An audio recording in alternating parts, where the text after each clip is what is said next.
मुल्क में corona cases बढ़ रहे हैं। मुस्बत केसेस की शरह 5% से भी ऊपर हो गई है। NCOC के मुताबिक 24 घंटे में कोरोना के मजीद 2545 नए केसेस रिपोर्ट हुए हैं।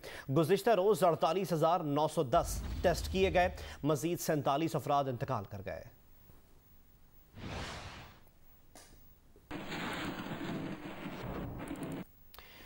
सिंध में कोरोना वायरस के बढ़ते हुए केसेस की रोकथाम के लिए सिंध हुकूमत की तरफ से नई पाबंदियां लगाई गई हैं।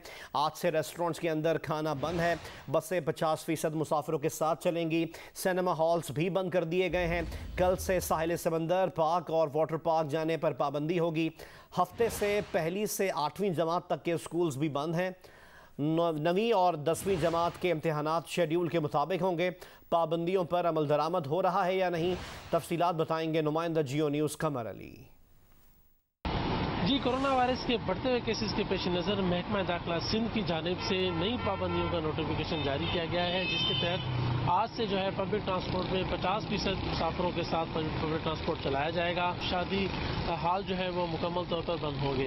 कल से जो है वो तफरी पार्क, थीम पार्क, जिम वो मुकम्मल तौर पर बंद होंगे। इसी तरह जो है वो साहिल समंदर, हॉक्स बे, लबे मेरान, अलमंजर वगैरह भी जो है वो कल से जो है वो मुकम्मल तौर पर उन पर पाबंदी लगा दी गई है। पहली से 8वीं जमात तक के जो क्लासेस हैं उन्हें जो है वो 17 जुलाई से उन पर पाबंदी लगा दी गई है, जबकि 9वीं और 10वीं जमात के जो इम्तहानात हैं वो मामूल के मुताबिक होंगे। शहर में इस वक्त पब्लिक ट्रांसपोर्ट चल रहा है, लेकिन उस पर जो है वो 50% मुसाफिरों के साथ जो है पब्लिक ट्रांसपोर्ट चलाने की जो पाबंदी है उस पर अमल दरामद नहीं किया जा रहा। इसी तरह जो है वो ऐसे शहरी जो घरों से बाहर निकले उन्होंने मास्क भी नहीं पहने।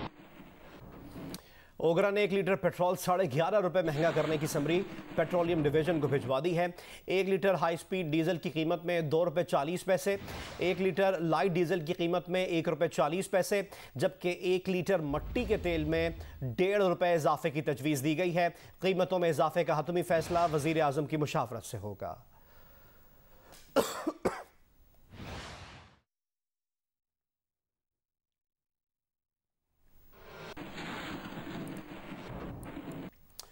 पाक अफगान सरहद पर अफगान सिक्योरिटी फोर्सेस से छीनी गई चेक पोस्टों से तालिबान को 3 अरब पाकिस्तानी रुपए मिले हैं। तज्जियाकारों का कहना है कि ये वो रकम है जो अफगान सिक्योरिटी फोर्सेस स्मगलर्स से रिश्वत के तौर पर वसूल करती थीं। अफगान फौज और अफगानिस्तान का national directorate of security NDS इस रकम को पाकिस्तान में हमले कराने के लिए दहशत गर्दों को अदायगी के लिए इस्तेमाल करता था। तज्जियाकारों का कहना है कि दहशत गर्दी और मुनज़्ज़म जराइम की इन मज़मूम कार्रवाइयों के सर्कल को अफगान इंटेलिजेंस एजेंसीज की पुष्टपनाही हासिल थी, जो भारतीय और दीगर पाकिस्तान मुखालिफ अनासिर की फ्रेंचाइज के तौर पर काम कर रही हैं।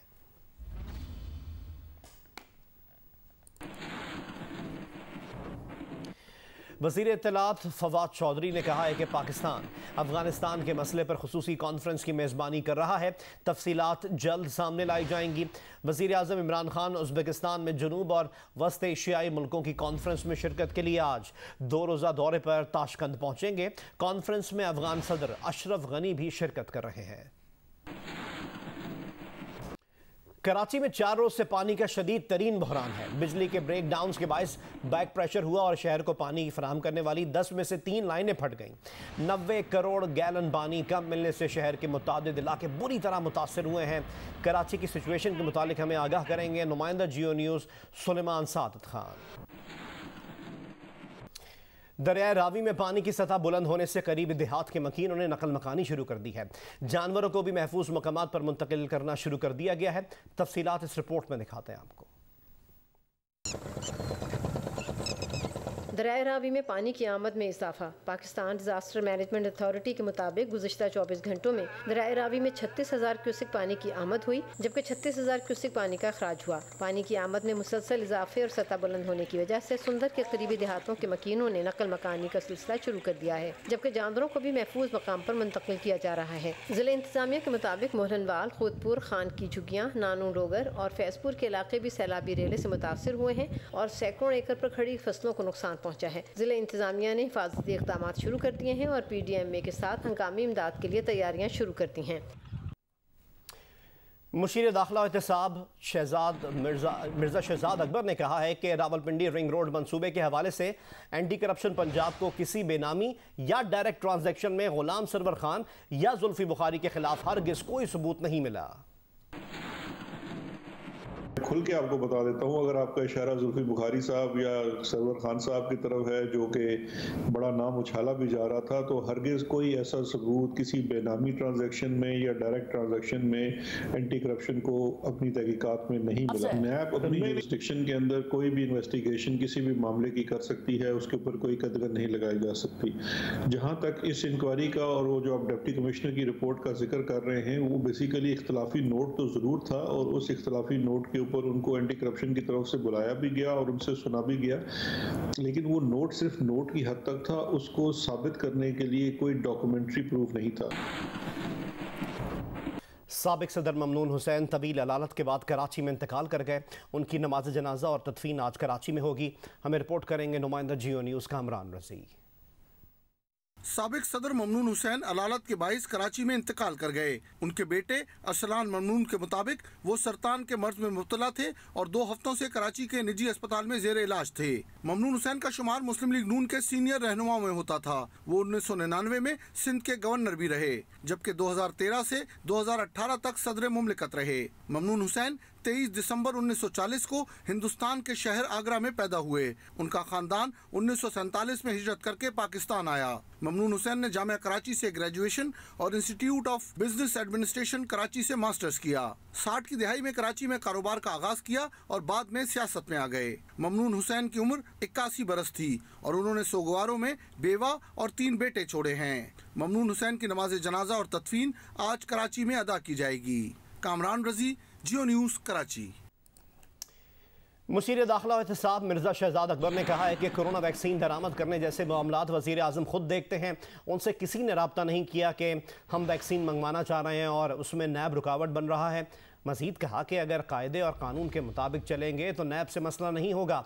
इससे पहले वफाकी वज़ीर असद उमर ने कहा था कि अगर हम वैक्सीन की पहले से ही बुकिंग करा लेते तो अभी नैब की तहवील में बैठे होते। जिनको वैक्सीन मिली उन्होंने अरबों डॉलर जो है वो रिस्क पे डाल के पहले से प्री बुकिंग करा दी। अगर हम पाकिस्तान वाले ट्रायल अप्रूव होने से पहले अरबों डॉलर की बुकिंग करा के बैठ जाते तो अभी तक तो हम सब बैठे होते नैब की कस्टडी के अंदर। मुझसे तो आज तक किसी ने रब्ता नहीं किया कि हम कोई वैक्सीन ऑर्डर करना चाह रहे हैं या कोई भी हम काम करना चाह रहे हैं और उसमें नैब रुकावट डाल रही है। मेरी नज़र से कोई भी प्रैक्टिकली ऐसी चीज़ टेक्निकली गुजरी नहीं है। अब अगर किसी सेक्रेटरी साहब को अपने घर बैठे हुए ये लगे कि नहीं अगर मैं किसी प्रोजेक्ट के ऊपर साइन कर दूंगा तो कल मुझे नैब सवाल करेगी, अगर आप रूल्स कायदे कानून के मुताबिक चलेंगे तो वो नहीं होगा। और जहाँ तक जो वैक्सीन वाला मामला है तो जो इमरजेंसी रिलीफ थी उसके अंदर सारा जो आपको पेपरा को भी उसमें सस्पेंड किया गया था बिकॉज वो एक डिज़ास्टर की सिचुएशन है और डिज़ास्टर की सिचुएशन में आप जो आपके नॉर्मल प्रोसीजर्स होते हैं वो नहीं किए जाते। और जब भी ऐसा कोई मामला हो जहाँ पर डिजास्टर हो या कोई इमरजेंसी हो तो वो काबीना की सतह पे लाया जाता है, प्राइम मिनिस्टर साहब खुद लीड लेते हैं। तो मैं इस चीज़ से तो एग्री नहीं करता कि नैब की वजह से कोई बहुत बड़ा काम इस वजह से रुका हुआ होगा। वज़ीर आला पंजाब ने कहा है कि सूबे के 36 अजला में नादरा के ज़रिए डिजिटल वरासती सर्टिफिकेट्स का इजरा शुरू कर दिया गया है। सोशल मीडिया पर अपने एक बयान में वज़ीर आला पंजाब सरदार उस्मान बुज़दार ने कहा कि अब कानूनी हकदारों को वरासती सर्टिफिकेट के लिए अदालतों से रुजू नहीं करना पड़ेगा। वो 15 रोज़ में नादरा के ज़रिए वरासती सर्टिफिकेट्स हासिल कर सकेंगे। उनका मज़ीद कहना था कि डिजिटल वरासती सर्टिफिकेट्स के इजरा से अदालती निज़ाम पर गैर ज़रूरी बोझ कम हो जाएगा।